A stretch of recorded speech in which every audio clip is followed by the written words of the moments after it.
Okay, so first vlog for 2024. Bakit kukuha ng Mitsubishi Grandis Chariot? So, isa tong 6-seater or 7-seater na sasakyan, MPV, multi-purpose vehicle.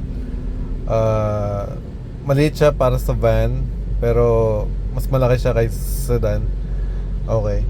So, first thing, bakit kukuha is pinakamura siya so far sa nakikita ko, or at least potential na pwede siyang mura sa MPV section. So kung i-compare mo sa Honda CR-V, medyo mas mahal na second gen, since yun yung mas ko-compare pala sa first gen na CR-V. Pero I'm not sure kung may third row seat ang Chariot. I mean ang CR-V. Nissan, I'm not sure. With Toyota, you can go with Light Ace, Town Ace. Pero yun, van nga yun. Ayan, may check engine siya. Yung throttle body niya is need palitan. It's working, kaso yung feedback motor niya is medyo may play na. Kaya minsan may check engine, minsan wala. Second option or second reason bakit kukuha is mainly for comfort. Kita nyo naman, ano siya, matic transmission. So hindi naman ganun kahirap umayos ng or mag-maintain ng matic transmission ng sasakyan, lalo na yung mga 90s. 1997 model to, 1998, correct me if I'm wrong. Pero dumating siya sa Pilipinas, merong 98, merong 2003. So yun yung lalabas sa CR. Also, for the price range, meron siyang secondary aircon. So ayan, unlike sa CR-V, again, kung i-compare natin, hindi ako hater ng CR-V, pero yun lang yung nakulangan.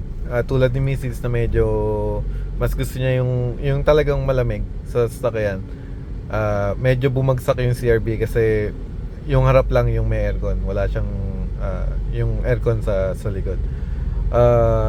Downside, since Japan unit siya, usually converted. So as you can see, yung mga ganyan, ayan, talagang medyo ganyan na talaga yan. Kung ano, paswerte yan na lang kung meron kang makukuha na hindi na medyo maayos, tulad nito na napaayos na nung unang owner. Second reason ng downside na nakuha ko siya is yun nga, sa loob pa rin medyo mahirap pumanap ng replacement parts. Like for example, kung kukuha ka ng matinong dashboard, good luck kasi nga puro converted yan. So ang tip ko sa mga gustong mag Grandis Chariot, kunin nyo yung talagang sariwa na yung loob. Yung labas kasi mari-repair yan. Almost same lang yung under chassis niya sa Mitsubishi Space Wagon, yung RVR. Engine wise, since gasoline to, third reason is hindi to para sa yung nagtitipid. Medyo may kalakasan siyang kumain or kumonsumo ng gas. Tulad niyan, nasa parking ako, and then yung idle ko hindi ko pa na-fix, gawa nga nung throttle body, yung ng check engine. Pero once dumating na yung parts, i-calibrate ko na rin yung APS and yung TPS. What else? So yun, enjoy naman siya gamitin so far. Tulad niyan, yung mga maliliit na bagay. Yan, power side retractable na side mirror. Tapos ayan, yung automatic na ano niya, na temperature control, i-check nyo na rin kasi itong sa akin, hindi na nagana tong part na to. So kahit anong gawin ko, kailangan kong manu-manuin. Though konting kalikot lang, maayos din yan. Yun. So thank you for watching.